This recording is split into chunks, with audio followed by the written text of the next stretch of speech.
What's up, everybody, and welcome back to another episode of the Rideshare Hub. My name is Greg Wave. As usual, if you like the video, give it a thumbs up and be sure to subscribe, and we'll get some more content over to you guys. So today, no tips or anything. I'm just sharing you the worst ride I ever gave. This still to this day is the worst ride I've ever given. A lot of the reason why it was so bad is it was the second ride I ever gave. So I start driving Lyft. It's my very first night. It's a Sunday night. I started late, but I was just like, hey, you know what, whatever. But I was like super excited, wanted to see what it's about. So I pick up this first guy, and he was like a 1 or 2 mile ride, just talked real quick and basically just told him it was my first ride ever. I mean, it was so short it barely even counted. So I drop him off, and then I get another ride request, and it's like about 5-10 minutes away. I can't really remember, but it was at a bar that was in the area. So I pull up, and the girl who ordered the Lyft walks up to my window, and she was like, hey, it's actually not for me. It's for one of my friends. She's a little drunk. I'm so sorry. So I was like, yeah, it's all good, just super pumped. And so, and I kid you not, this was just absurd. This other girl is now coming to my door, but she's being dragged by 2 or 3 dudes. Her arms are draped over their shoulders, and they're just pulling her over. She's not blacked out, but she's barely coherent, just murmuring words. So they put her in the back seat, and she almost immediately rolls straight to the floor. They throw in a pizza with her that I guess she didn't finish eating. I was so scared already that I turned to one of the guys and I said, hey man, I was like, if you just want to make sure she gets home safe, and gets in and everything, I'll give you a ride home for free. I already knew this was not going to be a good scenario, and I was super sketched out. And he's like, oh no, bro, it's all good. She's okay.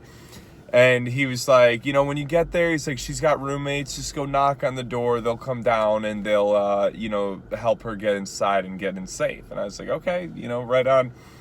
So we start driving. It's about a 30-minute ride. The first 5 minutes, not a word out of her. It's just dead quiet. And so I'm like, okay, and I'm just sitting here, driving both hands on the wheel, super paranoid, super new to this. So all of a sudden, from the back, I just hear, oh, F you. Oh, F you, F you, F you. And she starts, screaming, cussing at me. I'm, terrified. I have, no idea what to do, right? So I'm just, sitting here just driving along. I feel like at any minute I'm about to get, clocked in the back of the head from the back seat. So I'm, really terrified. I'm not saying anything because I just don't know what to say. And so she's talking, and so she keeps going on. She just starts cussing me out, every word in the book. I kid you not, laying into me, and I have no idea why. So then she's like, well, you don't care about me. You don't give up about me. And for some reason, this is when I decided to talk, and I was like, well, Catherine, actually, yes, I do care about you. I'm just your Lyft driver trying to get you home safe. I was so scared. I didn't know what to do or say. And she's like, oh, bullshit, just going on and on and on, not believing a word I'm saying for whatever reason. So she just lays into me the entire ride, calls me the craziest words I've ever heard, right?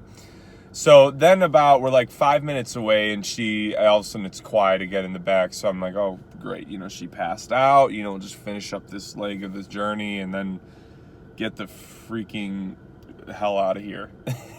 And so we get to her place, and it's a house. It's on a really steep driveway. So I'm pulling up the driveway, park, and I'm like, okay, Catherine, we're home. No response. And I was like, you've got to be kidding me. So I was like, Catherine, and I'm trying to yell her name louder and louder to get her to wake up, right? And she's just not moving. So was like, oh my God, like, what am I gonna do? So park the car, I get out, I open her door. I'm gonna give you guys a quick description of this chick. She was big, and there is a reason I say that. She was wearing a crop top that did not fit her at all. She had tattoos everywhere. She had about, like, if I remember correctly, it was like 5 or 6 like stars tattooed across her forehead. There was a naked chick tattooed on her neck. Just anything you could think of. It was like absurd. So I get out there and I have to carry her to the front door. And again, like, now I know, like, you just don't do that. Like, you don't risk it. But it was my second ride, you know, like, I didn't know any better. So I hoist her up over my arm, and I'm, like, walking her up this incline of a driveway. And then she starts to wake up, and she's like, where are we? And I was like, oh, you know, I'm just your Lyft driver, and just home, you know, you get to go to sleep, you know, trying to be funny about it. She's like, what the and then freaks out all over again. So I get her to the front door, and I was just like, do you know where your keys are? But at this point, she is, like, so belligerently messed up. Like, she's not, like, really even responding to anything I say. So I remembered what her guy said. So I just started pounding on the door. I was getting so mad that I was putting up with it. No one's coming to the door. There's a dog yapping his brains out in there. No one's coming to the door. So I was just like, okay, great. You know, like, that guy totally BS'd me. Pounding on the door. No one's coming. She can't find her keys. Well, then all of a sudden she, like, leans against me because I was kind of, like, supporting her with one arm this whole time. So all of a sudden she, like, pulls my other shoulder towards her. And she's, like, pulling my shoulders, like, towards her. And she goes, where'd you say you're from again? And I just was like, oh, I'm from Chicago originally. I live here in Nashville, because this was in Tennessee. And so then she was like, well, you're really cute. And she was trying to, like, pull me closer. I think she was trying to kiss me. And I'm, like, pushing her back, like, trying my best to push her back with one hand, still pounding on the door with the other hand. And nothing's, like, no one's coming to the door. I'm asking if she can find her keys. And I'm not going to, like, dig through her purse, you know, even if she was knocked out. Like, you just don't do that, you know? So, finally, I call the person who requested the ride. And you've got to remember, this entire time, this is the second ride I've ever given. I don't know, like, what protocol is. Like, do you call people? Do you not? You know, I'm totally, like, learning everything, you know? So, I call the number, and the guy picks up, and I was just, like, so mad at this point. I was like, hey, man, I was like, I've been sitting out here for, like, 20 minutes. I've been banging on the door. No one's home. I was like, she doesn't know where her keys are. I was like, I literally don't know what to do. And he was like, bro, you got to leave her at the door. And I was like, dude, I am morally objected to leaving a drunk woman at her doorstep at, like, midnight, you know, like, I'm not doing that. He's like, bro, he's like, I'm a Lyft driver too. And he's like, I'm telling you, like, legally, he's like, you have to do that. He's like, you'll get in more trouble if you stay. He's like, you got to go. And I was like, are you serious, man? And he was like, yes. He's like, I'm telling you, like, you got to just do this. And I was like, oh my God. So I checked on the side of the house, and there was a side door.